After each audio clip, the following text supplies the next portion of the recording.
नमस्कार, आदाब, सत श्री अकाल दोस्तों। मैं आपका दोस्त, आपका भाई आरिफ खान बोर्ड वाली चैनल पर आप सभी का स्वागत करता हूं। दोस्तों, आज किसी कारण क्लास जो है थोड़ी देर से डल रही, थोड़ी क्या यानी काफ़ी टाइम हो चुका है, लगभग 9 घंटे लेट से है आज क्लास। कुछ दिक्कतें थी और आज गर्मी का आपको पता है पारा कितनी तेज है, यानी अभी मैं पसीने पसीने हूँ, ठीक है ना। तो आज कुछ इस तरीके की यानी दिक्कतें थी पूरे दिन और इतना व्यस्त था, बिजी था, जिसके कारण वीडियो को नहीं डाल पाया था। लेकिन मैंने वादा कर रखा है कि वीडियो कंटिन्यू डालूंगा। लेकिन हाँ, आप कहोगे सर वादा तो आपने साइंस का भी कर रखा है। हाँ दोस्तों, साइंस का वादा कर रखा है, बहुत जल्दी साइंस को भी स्टार्ट करने वाले हैं, ठीक है दोस्तों। तो बहुत बच्चों के कमेंट भी आ रहे थे कि सर साइंस कब से स्टार्ट करने वाले हैं। दोस्तों स्टार्ट करेंगे, टेंशन मत लो, ठीक है ना। स्टार्ट जरूर करूंगा, चाहे सेशन वाले दिन जिस दिन 1 जुलाई हो उस दिन स्टार्ट करना हो, लेकिन स्टार्ट जरूर करने वाला हूँ, ठीक है। थोड़ी सी व्यवस्था इस तरीके की बनी थी कि मैं बिजी था बहुत ज्यादा, जिसके कारण मैं नहीं डाल पाया था। और आज तो ऑफलाइन टेस्ट भी था और ऑफलाइन टेस्ट भी कैंसिल हुआ है आज, ठीक है ना। ऑफलाइन टेस्ट मैंने बताया था कि मंगलवार को मैं ऑफलाइन टेस्ट करूंगा और बुधवार के दिन आपका टेस्ट होगा ऑनलाइन, और बुधवार के दिन नाम अनाउंस करूंगा फर्स्ट सेकंड थर्ड के। लेकिन अगर बात करें आज की, तो आज जो है वो टेस्ट भी कैंसिल हुआ है ऑफलाइन। वो टेस्ट कब होगा? वो कल टेस्ट हो जाएगा और आपका टेस्ट यानी नेक्स्ट डे हो जाएगा, ठीक है, क्योंकि नेक्स्ट डे मैं अनाउंस भी करूंगा। अच्छा जी दोस्तों, अब तक जो मैं करा चुका हूं उसके अंदर शायद किसी को कोई प्रॉब्लम हो, क्योंकि इस तरीके का कोई कमेंट देखने के लिए नहीं मिला बच्चों का। या तो बच्चे क्लास नहीं ले पा रहे, ठीक है, क्योंकि सेशन स्टार्ट होने पे बहुत से बच्चे एक्टिव होते हैं। और ये देखा गया यूपी बोर्ड के अंदर जो बच्चे फेल हुए हैं वो इसी तरीके के बच्चे थे कि वो सोच रहे थे कि बोर्ड के एग्जाम नहीं होंगे, और जिसका खामियाजा भुगतना पड़ा फेल के रूप में। तो अब भी जो बच्चे हैं एक्टिव होते हैं सेशन स्टार्ट होने पे, 1 जुलाई को सेशन स्टार्ट होगा तब एक्टिव होंगे, तब क्लास लेना शुरू करेंगे। तो आपको रेगुलर मैंने क्लास प्रोवाइड की जा रही है आपको, ठीक है। और मैं अब टाइम चेंज करने वाला हूं, सुबह ही 8 बजे आपको क्लास मिल जाया करेगी, ठीक है ना। इस तरीके की व्यवस्था बनाने वाला हूं, शायद कल ही 8 बजे आपको क्लास मिल जाए, ठीक है ना। साइंस की तो नहीं हो पाने की, साइंस का कल टाइम चेंज हो सकता है, मैं कंफर्म नहीं कह रहा हूं अभी कि साइंस कल क्लास होगी, ठीक है ना। कुछ व्यवस्था इसी तरीके की है जिसके कारण मैं थोड़ा सा बिजी चल रहा हूं। लेकिन हाँ दोस्तों, वादा किया है तो मैंने स्टार्ट करनी जरूर है, साइंस भी स्टार्ट करूंगा, ठीक है। मैथ रेगुलर आपको क्लास मिल रही है, मैथ भी मिलेगी। तो एक्सरसाइज 2.3 तक मैंने करा दी है। एक्सरसाइज अगर 2.4 की बात करूं वो ऐच्छिक है, यानी आपकी इच्छा करे तो करो और ना करे तो मत करो, थोड़ा सा लेवल अप होता है और कुछ नहीं है उसके अंदर। तो एक्सरसाइज 2 यानी जो भी ऐच्छिक एक्सरसाइज होंगी, ऐच्छिक प्रश्नावली होंगी, वो हम नहीं कराएंगे, ठीक है ना। बगैर ऐच्छिक जो होंगी, यानी हमारी इच्छा तो ऐसी है कि ना करें, ठीक है। यानी बच्चे बचते हैं, हाई स्कूल के अंदर बच्चे बचते हैं ज्यादा एक्सरसाइज करने से, तो हम ऐच्छिक को नहीं करने वाले, ठीक है ना। बोर्ड के अंदर पूछा नहीं जाता ऐच्छिक के अंदर से। तो आज प्रश्नावली कौन सी स्टार्ट करने वाला हूं? प्रश्नावली स्टार्ट करने वाला हूं दोस्तों 3.1। प्रश्नावली कौन सी है? 3.1 प्रश्नावली है, 3.1। अब चैप्टर का क्या नाम है वो भी तो देखो, चैप्टर का क्या नाम है? 2 चर वाली रैखिक समीकरण का युग्म। 2 चर वाली, 2 चरों वाली, 2 चरों वाली रैखिक समीकरणों, रैखिक समीकरणों का युग्म, रैखिक समीकरणों का युग्म, ये नाम है, रैखिक समीकरणों का युग्म। यानी कितने चर होंगे दोस्तों इसके अंदर? 2 चर होंगे। चर के बारे में मैं पहले ही बता चुका हूं, चर क्या होते हैं। यानी अगर एबीसीडी के नंबर्स की बात, यानी एबीसीडी के अल्फाबेट की बात करें, उनको क्या बोलते हैं? चर बोलते हैं।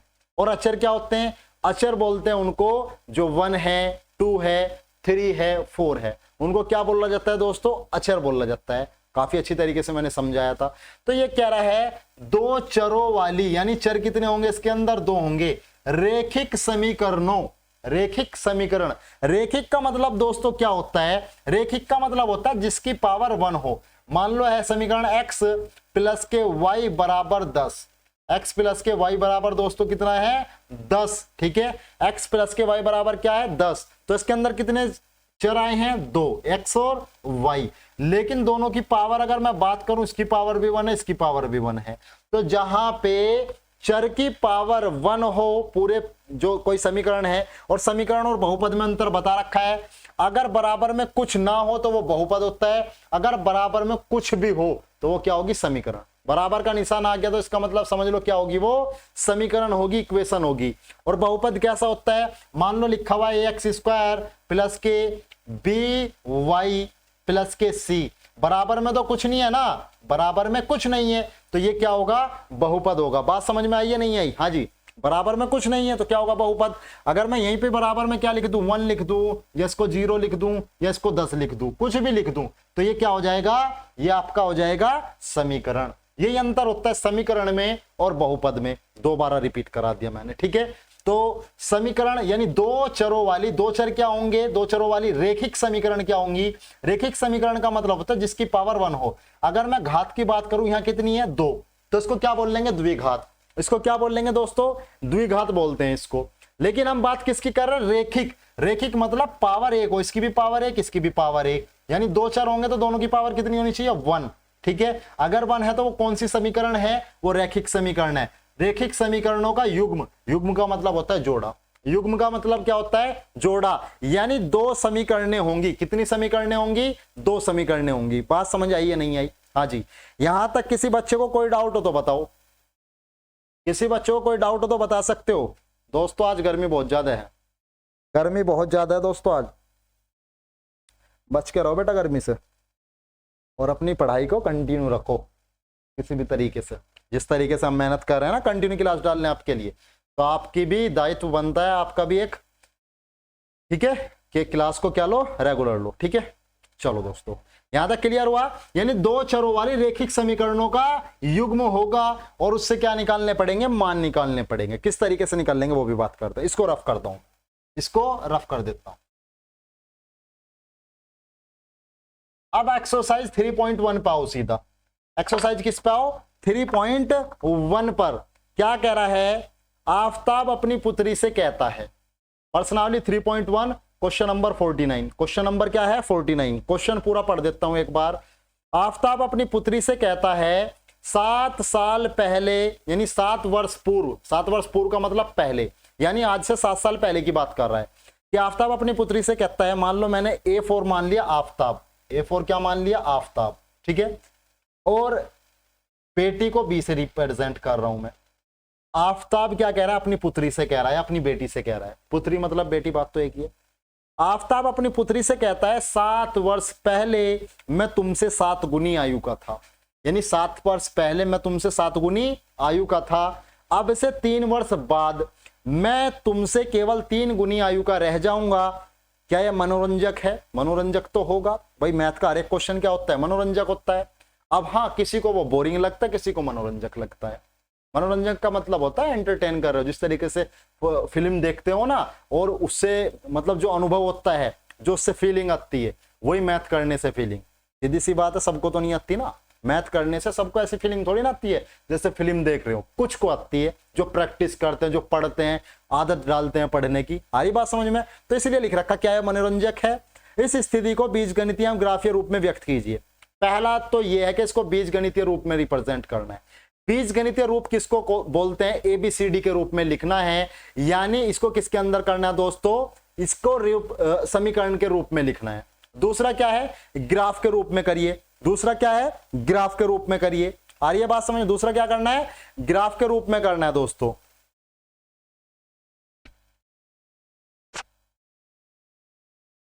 थोड़ा पसीना पोंछना पड़ रहा दोस्तों। हाँ जी, चलो जी। हाँ गर्मी तो है, गर्मी बहुत ज्यादा है आज, ठीक है। क्लास ले रहा हूँ आज, बहुत ज्यादा थका हुआ हूँ आपकी वजह से। हाँ जी, तो क्या कह रहा है, एक तो आफताब है, ठीक है, और उसकी पुत्री है। अगर मैं बात करूं, क्या तुम्हें कोई से की उम्र पता है, आफताब की पता हो या पुत्री की पता हो?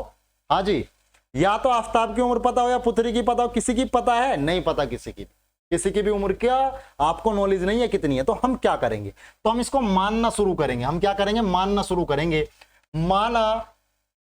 माना आफताब की उम्र, माना आफताब की उम्र, माना आफताब की उम्र हमने मान ली कितने साल है, x वर्ष। कितनी मान ली, x वर्ष है।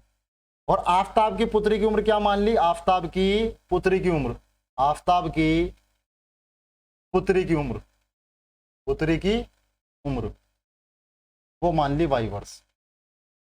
y वर्ष। ठीक है, आफताब की उम्र मान ली मैंने x साल और आफताब की पुत्री की उम्र मान ली y साल। आई बात समझ में? भाई मैंने आफताब की उम्र कितनी मान ली x साल और आफताब की पुत्री की उम्र क्या मान ली y साल। क्यों माननी है ऐसे? इसने कहा था दो चर वाली रेखिक समीकरण, तो दो चर तो लेने पड़ेंगे ना, एक x लेना पड़ेगा और एक y लेना पड़ेगा। बात समझ में आई? भाई दो चर लेने पड़ेंगे, एक x लेना पड़ेगा एक y, वो आपके ऊपर डिपेंड करता है आप x किसकी उम्र ले रहे हो और y किसकी उम्र ले रहे हो। बात समझ आ रही है नहीं आ रही? हाँ जी, यहां तक क्लियर है। ये कह रहा था आफताब अपनी पुत्री से कहता है क्या है वो बाद में देखेंगे, लेकिन वर्तमान उम्र क्या है उनकी वो तो पहले देखना पड़ेगा ना। तो मैंने वर्तमान उम्र क्या मान ली दोस्तों कि माना आफताब की जो उम्र है वो कितनी है x साल और आफताब की पुत्री की उम्र कितनी मान ली y साल। अब देखो अब क्या कहता है वो करेंगे। कह रहा है 7 वर्ष पूर्व, 7 साल पहले की बात कर रहा, अब लिखेंगे 7 साल पहले। 7 साल पहले अगर मैं दोस्तों आपसे कहूं आप आज 15 साल के हैं, आप आज 15 साल के हैं, 7 साल पहले आपकी उम्र क्या होगी? आज आप 15 साल के हैं, 7 साल पहले आपकी उम्र क्या होगी? सीधा सीधा सा जवाब होगा सर 15 में से 7 को माइनस कर दो, मेरी उम्र पता लग जाएगी। यानी मेरी आज से 7 साल पहले उम्र 8 साल थी। या सीधा सीधा बात करूं आज आपकी उम्र 20 साल है, आज आपकी उम्र कितनी है 20 साल। अगर मैं कहूं 7 साल पहले कितनी उम्र के थे आप, तो आप क्या करोगे सर 20 में से 7 घटा दो 13 रह जाएगी, यही तो कहोगे। ऐसे निकल लेंगे 7 साल पहले आफताब की उम्र क्या होगी? फिर आफताब की उम्र 7 साल पहले आफताब बराबर कितना होगा x माइनस के 7, कितना होगा x माइनस के 7। तो पुत्री भी कितना होगी? पुत्री कितना होगी y माइनस के 7। पुत्री कितना होगी बेटा y माइनस के 7। आफताब क्या होगा x माइनस के 7 और पुत्री कितनी होगी y माइनस के 7। ये 7 साल पहले है। अब क्या कहना क्या चाह रहा है उसको देखो, ये कह रहा है 7 साल पहले मैं तुमसे 7 गुनी आयु का था। 7 साल पहले मैं, यानी आफताब कह रहा 7 साल पहले मैं, 7 साल पहले आफताब की उम्र थी ये, और 7 साल पहले मैं तुम्हारी आयु का 7 गुना था। यानी अगर तुम्हारी आयु थी कुछ तो उसका कितना गुना था मैं? 7 गुना। कितना गुना था मैं? 7 गुना। बात समझ में आ रही है नहीं आ रही? हाँ जी, मैं थोड़ा सा इसको इधर लिख देता हूं, यहीं लिख देता हूं। यानी आफताब क्या कह रहा है? आफताब ये कह रहा है कि 7 साल पहले मैं, यानी 7 साल पहले आफताब की उम्र कितनी है? x माइनस के 7। यानी आफताब की उम्र कितनी है 7 साल पहले? x minus 7। वो कह रहा अपनी पुत्री से कि 7 साल पहले मैं तुम्हारी आयु का 7 गुना था। यानी तुम्हारी का मतलब उसकी जो पुत्री है उसकी आयु कितनी है y माइनस 7, उसका कितना गुना था? 7 गुना। उसका कितना गुना था? 7 गुना। यहां तक क्लियर हुआ? अब क्या करेंगे, इसे एक्स वाई में लेके आएंगे। x माइनस के 7 बराबर 7 की गुना अंदर होगी 7y माइनस के 7 सत्ते 49। यहां तक क्लियर है? किसी को कोई डाउट तो नहीं है? आज ही x माइनस 7y माइनस के 49 में इधर कर रहा हूं। अब क्या होगा, x के और y के पद एक तरफ लेके आओ, x और ये 7y इधर लेके आऊंगा, उधर प्लस का इधर आके माइनस का हो जाएगा, बराबर माइनस का 49 दिखाई दे रहा है, और ये -7 है उधर की तरफ जाएगा, प्लस का 7 हो जाएगा। देखो ये x था इधर प्लस का, 7y इधर प्लस था, मैं इधर लेके आया माइनस का 7y, ये 49 माइनस का, इसे उधर लेके जाऊंगा प्लस का 49।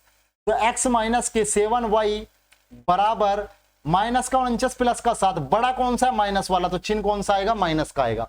चिन्ह कौन सा आएगा दोस्तों? माइनस का। 49 में से 7 गए, कितने बचेंगे दोस्तों? 42 बचेंगे। कितने बचेंगे? 42।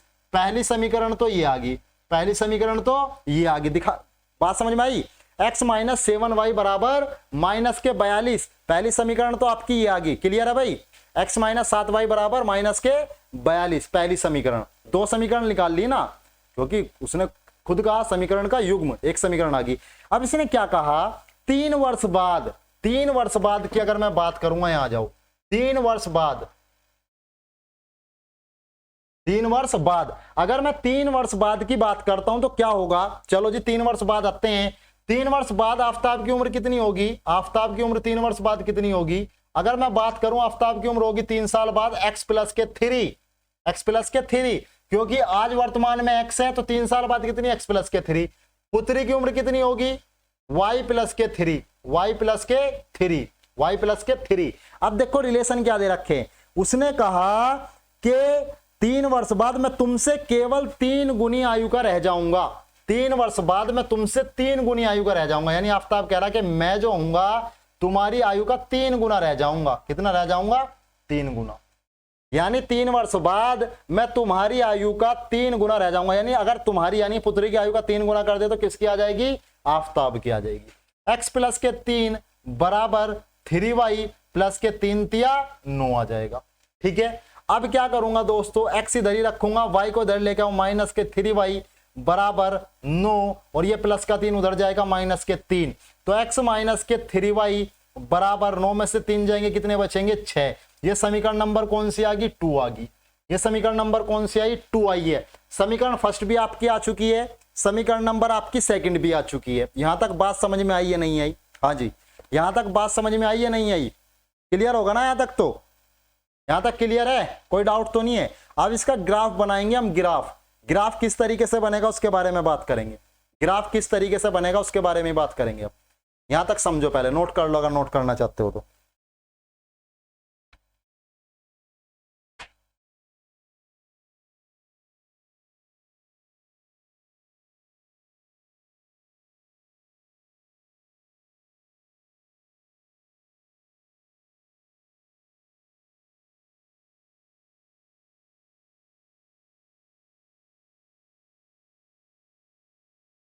हाँ जी, यहां तक किसी का कोई डाउट हो तो बताओ, देख लो डाउट हो तो किसी का। हाँ भाईजान, क्या हुआ? किसी का कोई डाउट तो नहीं है? तो अब आपके पास 2 समीकरण आ गई। अब इसका ग्राफ किस तरीके से बनाएंगे उसके बारे में बात करेंगे। ठीक है, मैं इसको रफ कर रहा हूं, समीकरण रखूंगा सिर्फ मैं सिर्फ अपने पास समीकरण रखने वाला हूं। एक समीकरण ये है और एक समीकरण वो है, बस इतना तो आपने नोट कर लिया होगा। मैं समीकरण को एक तरफ नोट करने वाला हूं बस। पहली समीकरण क्या थी? x माइनस के 7y बराबर माइनस के 42। पहली समीकरण ये थी। दूसरी समीकरण क्या है देखते हैं। दूसरी समीकरण है x माइनस के 3y बराबर 6। ये समीकरण नंबर 2 है। चलो, अब दोस्तों आपको क्या करना है वो समझो। अब आपको करना क्या है वो समझो। देखो, एक चीज की वैल्यू आप लोगे और दूसरी चीज की वैल्यू निकालते चले जाओगे। एक चीज की वैल्यू लोगे, दूसरी चीज की वैल्यू निकालते चले जाओगे। अगर मैं x बराबर ऐसे कर दूं माइनस के 42 और प्लस के 7y, कोई प्रॉब्लम तो नहीं है? हाँ जी, मैंने इसको कर दिया x बराबर माइनस के 42 प्लस के 7y। अब मैं y की वैल्यू अपने पास से रखूंगा और x की वैल्यू आती चली जाएंगी। x की वैल्यू आती चली जाएंगी। मैं सबसे पहले रख रहा हूं x का मान 5, y का मान 5। y का मान कितना रख लिया मैंने? 5 रख लिया अपने पास से। तुम जो रखना चाहो रख लो, आ जाएगा उस पर भी। x बराबर माइनस के 42 प्लस के 7 गुना 5। 7 गुना 5 तो x बराबर क्या हो जाएगा? माइनस के 42 और 7 पंजे 35। तो x का मान कितना आ जाएगा? x का मान कितना आएगा यहाँ पे? माइनस का 7 आ जाएगा। x का मान कितना आ जाएगा? माइनस का 7। बात समझ में आई? y का मान 5 आया है, x का मान कितना आया है? 7। काय का? माइनस का। ठीक है, यानी y का मान 5 रखा है, x का मान कितना आया? 7। एक वैल्यू। बात और दूसरी की भी करेंगे, यानी 3 वैल्यू तक निकाल लेंगे हम इसको। चलो जी आगे करते हैं।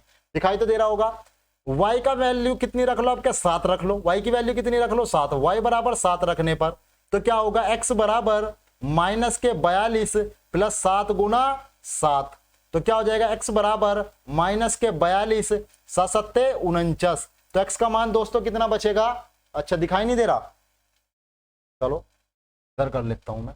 तो कितना बच जाएगा? यानी अगर मैं इधर करूं, यानी x बराबर माइनस के 42 7 49, माइनस के 42 प्लस के 49, तो बराबर कितना बचेगा दोस्तों? बराबर बचने वाला है माइनस के या प्लस के? प्लस का 7। x का मान कितना आ जाएगा? प्लस का 7। अब मैं थोड़ा सा ब्रैकेट बना लूं इसको। मैं इसको रफ कर रहा हूं, देखो मैं ब्रैकेट बनाऊंगा इधर की तरफ,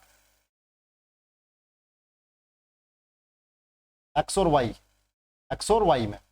देखो x का यानी x की वैल्यू, अगर y की वैल्यू 5 थी, y की वैल्यू अगर मैंने 5 रखी है तो x की वैल्यू कितनी आई थी? -7। x की वैल्यू कितनी आई थी? -7। अगर y की वैल्यू 7 रखी है तो x की वैल्यू कितनी आई है बेटे? ये आई है 7। ठीक है, ये कितनी आई है? 7 आ गई। ठीक है भाई, x की वैल्यू, y की वैल्यू 7 रखी है तो x की वैल्यू कितनी आई है? 7 आई है। यहां तक क्लियर हुआ? अब मैं इसको रफ कर रहा हूं, एक वैल्यू और रखेंगे। इसको रफ कर रहा हूं, देख लेना, इसको रफ कर रहा हूं। ठीक है, क्योंकि बोर्ड स्पेस नहीं है ना, इतनी जगह इतना स्पेस नहीं है। एक मान और रख लो, कोई रखो, 7 भी रख लिया, अब 8 रख ले या 6 रख ले, चलो 6 रखते हैं। y बराबर 6, ज्यादा बड़ा मत करो, y बराबर 6 रख लिया मैंने, तो x बराबर क्या होगा माइनस के 42 प्लस 7 गुना 6, तो क्या होगा x बराबर माइनस के 42 और 7 छिंग 42, माइनस 42 प्लस 42, x बराबर क्या आ गया 0, x बराबर क्या है 0, यानी y का मान अगर 6 है तो x का मान कितना आ जाएगा 0 आ जाएगा। ठीक है, बात समझ में आई। ये पूरा एक समीकरण के 3 मान निकले, बात समझ में आई किस तरीके से निकाल ले। एक समीकरण के कितने मान निकाल दिए मैंने, 3 मान निकाल दिए। कितने मान निकाल दिए 3। इसको रफ कर रहा हूं, अब उस समीकरण के निकाल लेंगे, इसको मैं रफ कर रहा हूं, अब दूसरी समीकरण के निकाल लेंगे। x माइनस के मैं लिखूंगा x बराबर 6 प्लस के 3y, x माइनस 3y को उधर ले गया, ये समीकरण सेकंड है, ये समीकरण नंबर कौन सी है सेकंड। y का मान रखो कितना, y बराबर 1 रख लिया, तो x बराबर 6 प्लस 3 गुना 1, तो x बराबर कितना हो जाएगा 6 प्लस 3 एकम 3, तो क्या हो जाएगा 6 3 9, x का मान कितना आ गया 9। अब मैं यहां पे लिखूंगा इसका मान भी x अपॉन y, तो x अपॉन y अगर मैं करा है, यानी y का मान अगर 1 था, x का मान कितना आया 9 आया। ठीक है, चलो और रखो, y का मान मैंने रख दिया कितना, y का मान रख दिया मैंने 2, y का मान या कम करो, y का मान रख लो माइनस के 2, y का मान कितना रख लो माइनस के 2। मैं ये सोच रहा हूं कि ज्यादा ना बढ़ाऊं, y का मान माइनस 2 रखो, x बराबर 6 प्लस 3 गुना माइनस के 2। ठीक है, तो क्या हो जाएगा x बराबर 6, 3 दूनी 6 माइनस के 6, तो x बराबर कितना आ जाएगा दोस्तों 0, यानी अगर y का मान माइनस 2 रखता हूं तो x बराबर कितना आ जाएगा 0। ठीक है, बात समझ में आई भाई, समझ में आ रही होगी। मान रखना अपने पास से, कुछ भी रख लो, मान अपने पास से रखने हैं वो कुछ भी रखते रहो तुम, 3 वैल्यू निकाल लो, यहां तक समझ में आई। अब एक मान यहां पे रख रहा हूं, ठीक है, माइनस के 4 रख रहा हूं, y बराबर माइनस के 4, क्योंकि जो प्लस के रखूंगा तो बढ़ता चला जाएगा, ज्यादा बड़ा ग्राफ बनेगा। 3 गुना माइनस के 4, तो क्या होगा x बराबर 6 प्लस 3, यानी प्लस माइनस क्या हो जाएगा प्लस माइनस, माइनस 3 चौक 12, तो माइनस वाला बढ़ा तो माइनस के 6, यानी x बराबर अगर माइनस, यानी x y बराबर अगर माइनस 4 रखा है मैंने, तो x का मान कितना आया है माइनस के 6 आया है, माइनस के 6 आया है। यहां तक क्लियर हुआ है नहीं हुआ। अब देखो किस तरीके से करेंगे, इसको मैं कर रहा हूं रफ, इसको मैं कर रहा हूं रफ, ये कर दिया मैंने रफ। ठीक है, चलो जी, ये ग्राफ खींच दिया, x x डैश और y डैश दिखाई दे रहा होगा, y डैश दिखाई दे रहा है। इधर प्लस के होंगे और प्लस के मैक्सिमम कितने हैं 9, देखना 1 2 3 4 5 6 7 8 9। ठीक है, 9 तक मैंने, इधर भी 9 तक कर लिया मैंने, -1 -2 -3 माइनस के 4 माइनस के 5 माइनस के 6 माइनस के 7 माइनस के 8 और माइनस के 9। यहाँ पे भी कर लो 1 2 3 and 4 and 5 and 6 7 8 and 9। यहाँ पे भी करो -1 -2 -3 and -4 -5 -6 -7 -8 और माइनस के 9। ये मैं पहले ही बता चुका हूं, इधर x प्लस का इधर माइनस का, y ऊपर प्लस का नीचे माइनस का। इस समीकरण को लिखेंगे पहले, x का मान है -7, कहां होगा x का मान -7, ये y का मान है 5, x का मान है -7 मैंने ऊपर लेके गया, और y का मान कितना है दोस्तों, y का मान है 5, y का मान कितना है 5, तो ये वाला पॉइंट कहां होगा, यहां होगा, ये वाला पॉइंट कहां होगा, यहां होगा। ये डॉट आपको नहीं दिखाने, ये डॉट आपको नहीं दिखाने, ये ध्यान रखना है, ये डॉट आपको नहीं दिखाने, आपको बस ये देखना है -7 और 5 की सीध में होना चाहिए, तो पॉइंट कहां होगा, यहां होगा। ठीक है, ये -7 और 5 की सीध में है, क्लियर है। अगला x का मान 7 y का मान 7, दोनों का मान 7 है, तो इधर की तरफ आएगा x का मान भी 7 और y का मान भी 7, इसकी सीध में भी होना चाहिए और इसकी भी सीध में होना चाहिए, ए यहां आया।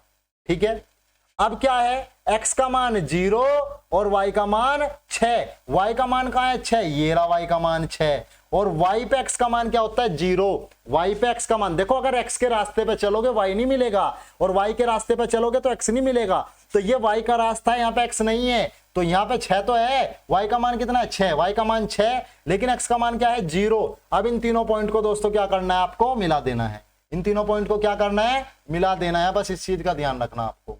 ठीक है, ये कितना था सात सात था ना, ये 7 और ये 7, ये दोनों पॉइंट यहाँ होंगे, ठीक है। यानी ये लाइन आएगी, ये लाइन आएगी, ठीक है ना, ये लाइन आएगी। ये कौन सी लाइन है? ये समीकरण फर्स्ट की लाइन है। ये कौन सी लाइन है? समीकरण फर्स्ट की। ऐसे दर्शाना है। अब समीकरण सेकंड, x बराबर 9 और y बराबर 1, x बराबर 9 y बराबर 1, x बराबर 9 तो इस सीध में चलेगा और y बराबर 1 इस सीध में, तो यहां कट करेंगे, ठीक है। आगे x बराबर 0 y बराबर -2, y बराबर -2 यहां होगा, y बराबर -2, क्योंकि ये y का रास्ता, इस पे x नहीं मिलेगा, तो x तो 0 है ही ना, और x का मान -6, x का मान -6 और y का मान -4, ये रहा y -4 और x -6 इस वाली सीध में होगा, ठीक है। अब क्या करेंगे दोस्तों, ये करके ये मिला देंगे, ठीक है। बात समझ आई या नहीं आई? हाँ जी, बात समझ आ रही है नहीं आ रही? इस तरीके से इनको मिलाया जाता है, इस तरीके से ग्राफ को तैयार किया जाता है, ठीक है। अगर कोई प्रॉब्लम दोस्तों आपको है, कोई भी प्रॉब्लम हो, तो आप क्या करोगे, इस क्लास को दोबारा देखोगे, समझ में नहीं आ रहा फिर देखोगे, अगर फिर भी समझ में नहीं आ रहा एक बार और देखोगे, इतने में तो समझ में आ जाएगा यार, इतने में तो समझ में आ जाएगा आपके, ठीक है। अगर फिर भी समझ में नहीं आ रहा तो कमेंट बॉक्स में लिख देना, सर समझ में नहीं आ रहा, आप समझाइए दोबारा, आगे बात समझ में, तो मैं समझा दूंगा, ठीक है। तो आज की क्लास में दोस्तों यहीं तक। अगर वीडियो समझ में आ रही है, वीडियो अच्छी लग रही है, तो वीडियो को लाइक करें, चैनल को सब्सक्राइब करें और वीडियो को शेयर करना ना भूलें। आ रही है बात समझ में? तो आज की क्लास में इतना ही, मिलते हैं कल की क्लास में, तब तक के लिए धन्यवाद।